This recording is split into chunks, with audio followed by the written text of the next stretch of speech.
Let's talk about the acquisition of new skills. These could be skills such as a golf swing or a tennis swing, or you're shooting free throws, or you're learning to dance, or you're learning an instrument.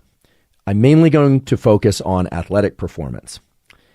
There are basically two types of skills: open loop and closed loop. Open loop skills are skills where you perform some sort of motor action and then you wait and you get immediate feedback as to whether or not it was done correctly or not. A good example would be throwing darts at a dartboard. So if you throw the dart, you get feedback about whether or not you hit the bullseye, you're off the dartboard, or you're some other location on the dartboard. That's open loop.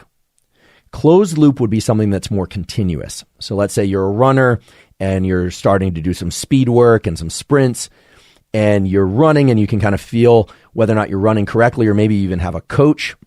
That's closed loop, because as you go, you can adjust your behavior and you can adjust the distance of your steps, or you can adjust your speed, or you can adjust your posture, and you are able to essentially do more practice per unit time, but you're getting feedback on a moment-to-moment basis. You should always know before you try and learn a skill whether or not it's open loop or closed loop. And I'll return to why that's important shortly. But if you want to learn something, ask, is it open loop or closed loop?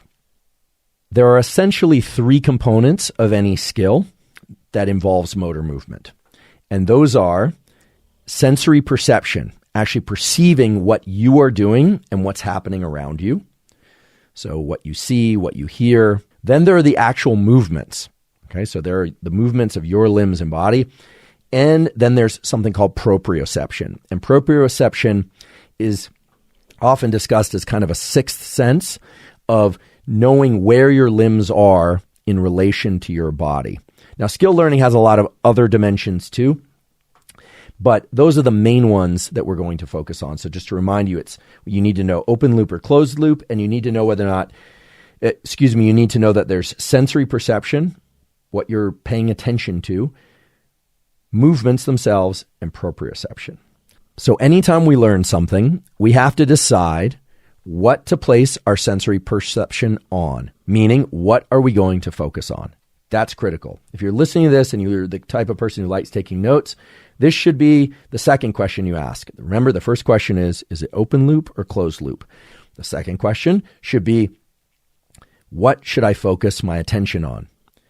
Then the self-help literature created another rule called the 10,000 hours rule.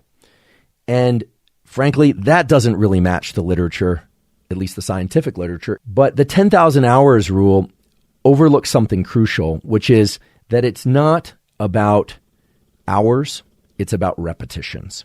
Now, of course, there's a relationship between time and repetitions, but there are some beautiful experiments that point to the fact that by simple adjustment of what you are focused on as you attempt to learn a new skill, you can adjust the number of repetitions that you do, you adjust your motivation for learning, and you can vastly accelerate learning. Some of you may recognize this by its internet name, which is not a scientific term, which is the Super Mario effect. There's actually a quite good video on YouTube describing the Super Mario effect. I think it was a YouTuber who has, a background in science. And he did an interesting experiment. And I'll talk about his experiment first, and then I will talk about the neurobiology that supports the result that he got. The Super Mario effect relates to the game Super Mario Brothers, but you'll see why at the end.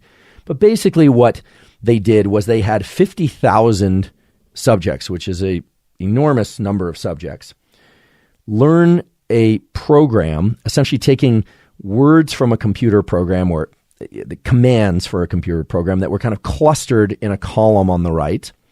So these are the sorts of things that computer programmers will be familiar with, but other people won't. And those commands are essentially translate to things like, go forward. And then if it's a right-hand turn in the maze, then go right and continue until you hit a choice point, etc. So it's a bunch of instructions. But the job of the subjects in these experiments were to organize those instructions in a particular way that would allow a little cursor to move through the maze successfully. Okay? There were two groups, and one half of the subjects, if they got it wrong, meaning they entered a command and the cursor would move and it was the wrong command for this little cursor to move through the maze, they saw a signal jump up on their screen that said, "That did not work, please try again." That's it. If they put in the wrong command or it was in the wrong sequence, it would say, "That did not work, please try again." And then the subjects would reorganize the instructions, and then the little cursor would continue. And if they got it wrong again, it would say, "That did not work, please try again." Okay? The other half of the subjects, if they got something wrong, were told, "You just lost 5 points. Please continue." So that's the only difference in the feedback that they got. Now, I have to confess, I would have predicted, based on my knowledge of dopamine circuitry and reward contingency and epinephrine and stress and motivated learning, and this other thing that we've been told in many, many books on behavioral economics and in the self-help literature, which is that people will work much harder to prevent losing something than they will to gain something. That you hear all the time. And it turns out that that's not at all what happened.